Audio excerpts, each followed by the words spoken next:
Well, hello. Welcome once again to Stuff and Things, where I like to talk about stuffs and occasionally even things. I'm your good friend Bradley, and today is a very pleasant Sunday Stuff and Things, and we have many stuffs and things to talk about. We will, of course, continue. I think we're getting towards the end with a reading from The Eye of Argon by Jim Theis. We're going to talk about some upcoming videos that we have going on. I just did the not first impressions, the revisited episode for Orlik Golden Sliced, some other things in the works as well. I'm going to talk about something I forgot to mention when I was telling you about my trip with my fiance Diamond to Cannon Beach. We'll touch on that a little bit. I want to tell you about a movie that I rewatched recently that is one of my all-time favorites, and I'm going to recommend you watch it as well. And we will talk a little bit about the Seahawks. We have to, because they are my team and they are playing. Actually, as you're watching this, I think it's the early game, so they will already have played. So hopefully they will have already won. We shall see. But let's get into things here. As I mentioned, we're going to continue with our reading from The Eye of Argon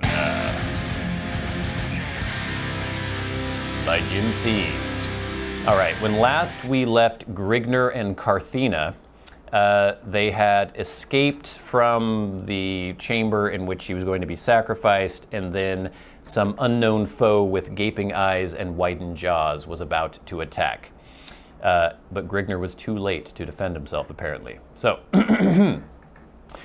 with wobbling knees and swimming head, the priest that had lapsed into an epileptic seizure rose unsteadily to his feet.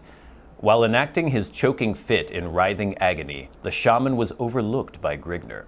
The barbarian had mistaken the seizure for the death throes of the acolyte, allowing the priest to avoid his stinging blade. The sight that met the priest's inflamed eyes nearly served to sprawl him upon the floor once more. The sacrificial sat it grim, blood-splattered silence all around him, broken only by the occasional yelps and howls of his maimed and butchered fellows. If they're butchered, how are they? Anyway. Above his head rose the hideous idol, its empty socket holding the shaman's infuriated gaze. His eyes turned to a stony glaze with the realization of the pillage and blasphemy. Due to his high susceptibility following the seizure, the priest was transformed into a raving maniac bent solely upon wreaking vengeance. With lips curled and quivering, a crust of foam dripping from them, the acolyte drew a long, wicked-looking jewel-hilted scimitar from his silver girdle and fled through the aperture in the ceiling, uttering a faintly perceptible ceremonial gibberish. End of chapter 7. Now we can continue with 7.5 half chapters. A sweeping scimitar swung towards Grigner's head in a shadowed blur of motion. With axe raised over his head, Grigner prepared to parry the blow while gaping wide-eyed in open-mouthed perplexity. Suddenly a sharp snap resounded behind the frothing shaman. The scimitar, halfway through its fatal sweep, dropped from a quivering, nerveless hand, clattering harmlessly to the stonage. Cutting his screech short with a bubbling red-mouthed gargle, the lacerated acolyte staggered under the pressure of the released springboard. After a moment of hopeless struggling, the shaman buckled, sprawled face down in a widening pool of blood and entrails, his regal purple robe blending enhancingly with the swirling streams of crimson. "Riffic! I thought I'd killed the last of those dogs," muttered Grigner in a half-apathetic state. "Nay, Grigner, you doubtless grew careless while giving vent to your lusts, but let us not tarry any long, lest we overtax the fates. The paths leading to freedom will soon be barred." The wench's kriss must certainly have attracted... What? Oh. The wretch's kriss must certainly have attracted... Oh, I think he means cries. The wretch... Oh, my God. The wretch's cries must certainly have attracted unwanted attention, the wench mused. "By what direction shall we pursue our flight?" "Up that stair and down the corridor a short distance is the concealed entrance to a tunnel seldom used by others than the prince, and known to few others save the palace's royalty. It is used mainly by the prince when he wishes to take leave of the palace in secret. It is not always in the prince's best interest..." The spelling mistakes. "It is not always in the prince's best interests to leave his chateau in public view. Even while under heavy guard, he is often assaulted by hurling stones and rotting fruits. The commoners have little love for him, lectured the Nair lady. It is amazing that they would have ever let a pig like him become their ruler. I should imagine that his people would rise up and crucify him like the dog he is. Alas, Grignr, it is not as simple as all that. His soldiers are well paid by him. So long as he keeps their wages up, they will carry out his damned wish. The crude implements of the common folk would never stand up under an onslaught of forged blades and protective armor. They would be going to their own slaughter, stated Carthena to a confused but angered Grignr as they topped the archway. Yet how can they bear to live under such oppression? I would sooner die beneath the sword than live under such a dog's command, added Grignr as the pair stalked down the hall in the direction opposite that in which Grignr had come. But all men are not of the same mold that you were born of. They choose to live as they are so as to save their filthy necks from the chopping block, returned Carthena in a disgusted... What? Oh, there we go. In a disgusted tone as she cast an appleseed glance toward the stalwart figure at her side whose left arm was wound dexterously about her slim waist, his slowly waning torch casting their images in intermingling wisps as it dangled from his left hand. My God, it hurts my brain, everybody. It hurts my brain. But it is quite entertaining to me. We don't have too much left. Let's see here. It looks like we've got the end of chapter 7.5. Where the hell does this thing end? My God. Ah! Help me. Okay. We have the end of chapter 7.5 coming up soon. And then we've got just about a page, and then there's a lost ending and a transcriber's note.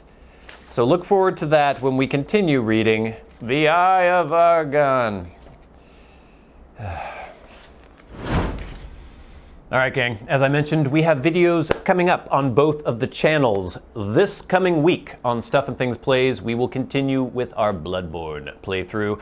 I was tempted to download the new Star Wars Squadrons game. It's like a space combat game, I think kind of reminiscent of some of my favorite games from when I was a kid, the X-Wing and TIE Fighter series. But I'm not sure. We'll see. We will definitely have Bloodborne on Monday and Friday, and then we may have a different game on Wednesday, or we may just do Bloodborne as well. I haven't decided yet. But on the main channel, on Stuff and Things, I did a revisited episode for Orlik Golden Sliced. I think last week that I erroneously said it was my first review on the channel, or my first pipe blend review. Obviously that's not the case. That was Elizabethan. What I meant was this was the very first non-aromatic blend that I ever had, and it's kind of what put me on the path to really enjoying the pipe as a hobby. And so it's a pretty important, pretty influential blend for me, and it had been maybe 5 years since I had had any. Back in the day they had the nice square tins, now it's in the circular tin. But that's not the only thing that's changed. This one, I still have some in my Costello right now, shape 55, Sea Rock Briar pipe. The flavor profile of Orlik Golden Slice seems much different than it was when I reviewed it. I guess it was 6 years ago. When was it? September of 2014, so quite a while ago. It seemed really different to me. Of all the revisited blends that we've done, this is the one that to me seems either the most changed in actuality, or my tastes and palate have changed to the point that it just tastes like a completely different blend. Quite fascinating. I was very, very surprised, perplexed, bemused by this one. So definitely check this out. It'll be posting on Wednesday, the revisited episode of this. And I'm really curious to know if you can leave comments below, whether or not you've had it recently, if you've been enjoying it for years. Does it seem as though the formula has changed? Does it taste any different to you? I'm quite curious, because to me it seemed like a completely different blend. Next, I forgot to mention when I was telling you about our trip to Cannon Beach last week, somebody had left a comment, I think referring to being at Cannon Beach and seeing a dead elk floating in the water and a great white shark eating it. So that sort of jogged my memory.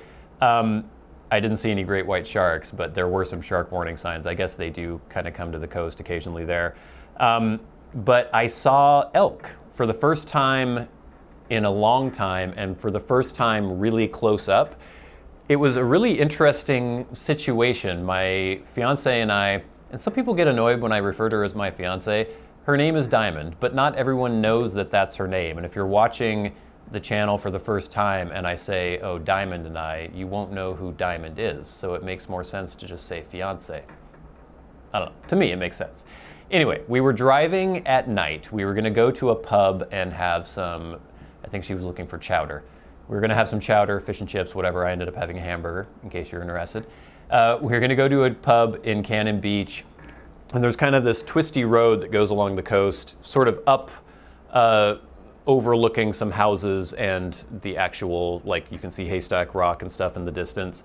And we were driving, and suddenly people in front of us just slowed right down, and it was kind of foggy, kind of smoky at the time still. And I was wondering, what's going on? Is there something in the road? What's happening? And people basically came to a complete stop, and it was this really surreal sort of scene where there was a twisty road, there were tall trees, there were a few houses here and there, and then over to the left, I looked down, and there was sort of this valley or this depression in this wooded area right near a house, and right up to the road, you could see an entire herd of elk. And it was such a cool experience. I wish I had had a way of like getting a camera out in time. It was so dark though, I don't know if you would have really seen anything. But there was like a huge bull elk. If you've never seen an elk up close, they're huge. They're gigantic. They're freakishly large.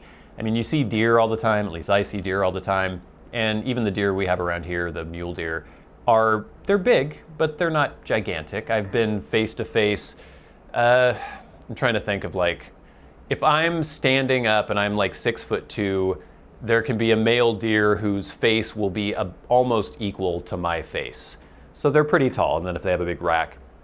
But this elk, like I would probably have come up to its shoulder. It was that tall. It was gigantic, and then it was surrounded by a herd of females and younger deer, not deer, elk.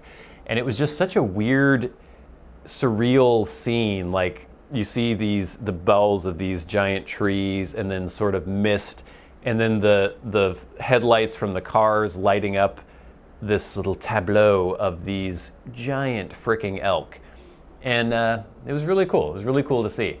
I know that there are elk around here. There are several herd of elk near the Mount Baker Wilderness area, fairly close to Bellingham. So I'd really like to go and try to get some pictures and some video footage of elk sometime. It was really cool.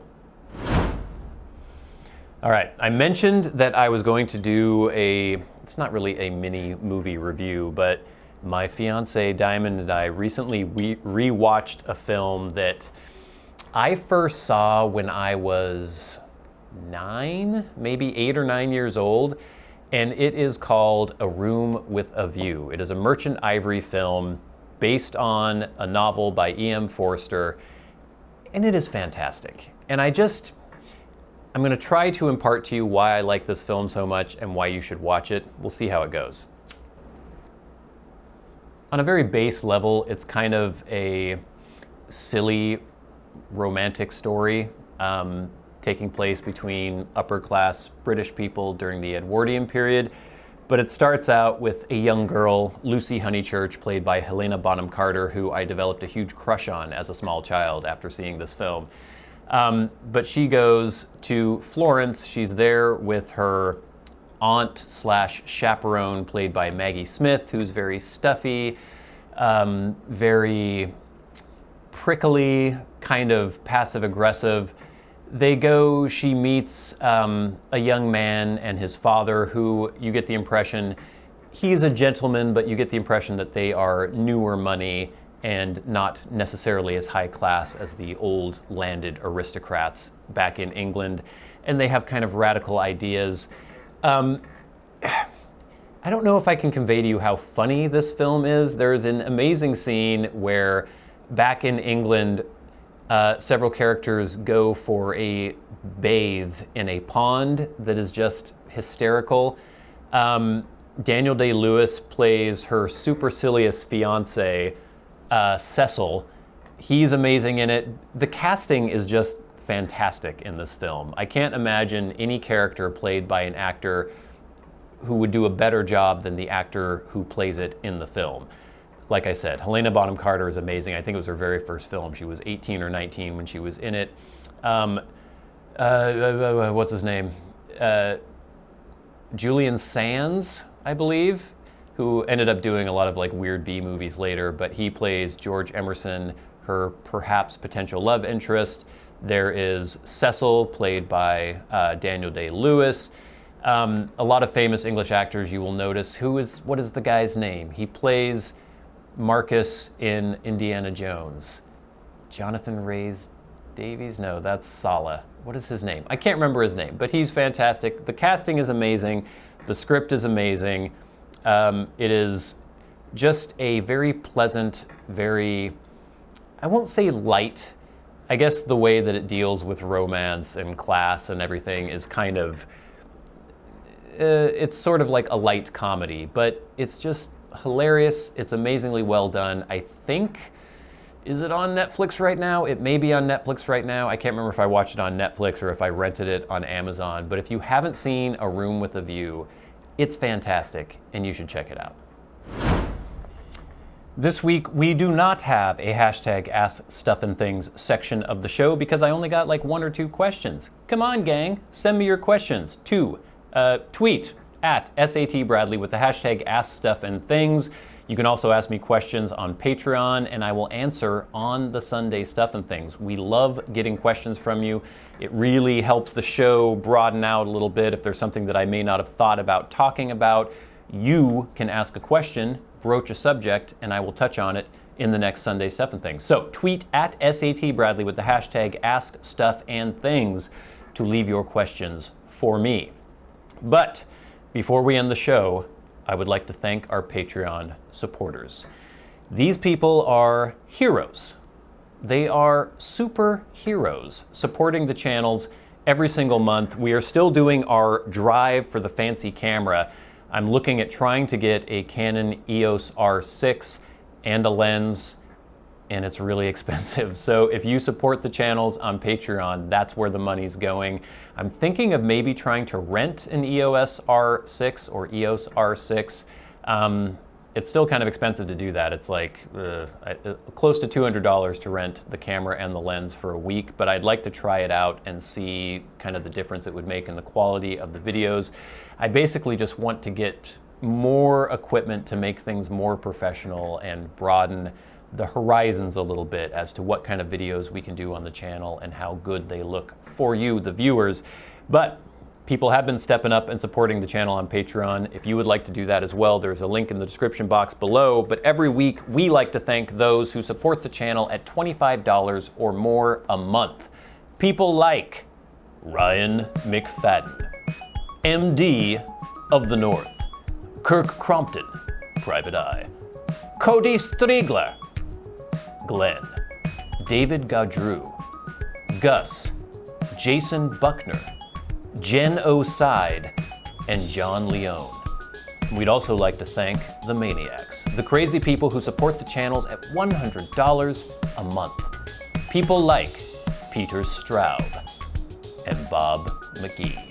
They are also entitled to a Skype conversation with me every 3 months. Don't know why they would want that, but I appreciate it nonetheless. Gang, thank you so much for watching. Please watch the revisited episode of Orlik Golden Sliced. It's one of the more interesting ones I'm going to be posting, I think, because, like I said, it really seemed different than what I remembered it. Also, every Monday, Wednesday, Friday, you have a video on Stuff and Things Plays. You will at least be getting a Bloodborne video on Monday and Friday, and probably Wednesday, but maybe something else. Haven't totally decided yet. Lots more stuff coming in the future. I'm going to be doing some more guitar content. Also, of course, we'll be doing more pipe content as well. But until next time, until we meet again, I've been a good friend, Bradley. You've been the audience. This has been Stuff and Things on a pleasant Sunday Stuff and Things. I'll see you later. Wait, I totally forgot to talk about the Seahawks. I left it till the very end. I guess maybe that's a good thing because some of you don't like to hear Seahawks talk. But I just have to say, they're fantastic. Well, they're not fantastic. It's really fun to watch them. The offense is amazing, but the defense is not good. And I'm pretty worried about the defense right now. Jamal Adams is injured. He was kind of the one bright spot in the defense.